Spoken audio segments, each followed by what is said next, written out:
I grew up from a Christian family, but I wasn't always the ideal Christian.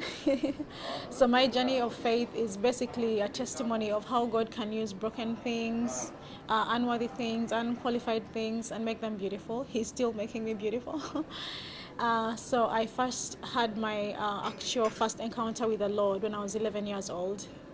Stubborn child, ugly duckling, and God stops me right in my tracks. Supernatural encounter. I'm running off to class early in the morning, and I just can't move. And the atmosphere changes, and it's so strange.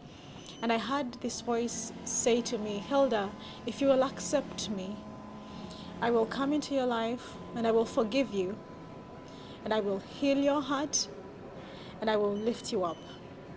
I didn't understand it then. I just wanted this shaking and whatever I was feeling in my body to stop. So I said, yes, whatever it is, yes, yes, please, can I go to class? And for the rest of my school term, I was crying every single day. And my teachers couldn't get it. How the loudest, stubbornest, most nonsensical child can be quiet and settled and broken. Of course, it didn't mean that immediately I turned around and started following the Lord. It's been a journey. But I started to love the Lord and be sensitive to Him and see Him as my friend and not just the God of my parents, to be sensitive about other people. That was also a journey. But two things stand out for me.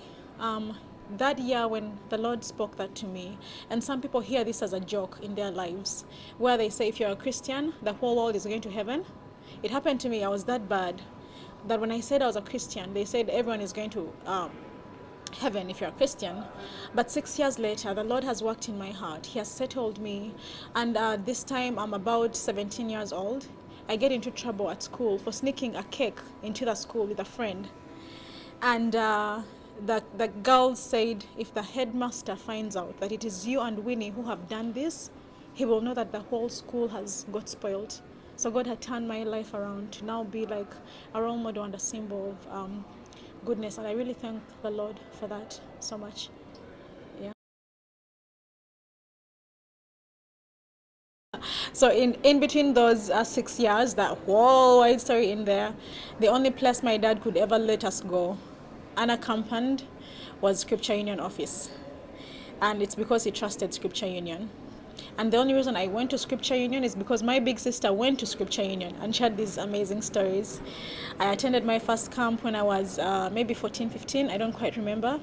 And in that camp, they began to talk to us about how we need to take our lives seriously and how we can lead where we are. We don't need to have a title or whatever. And then we also had a camp that was more than gold.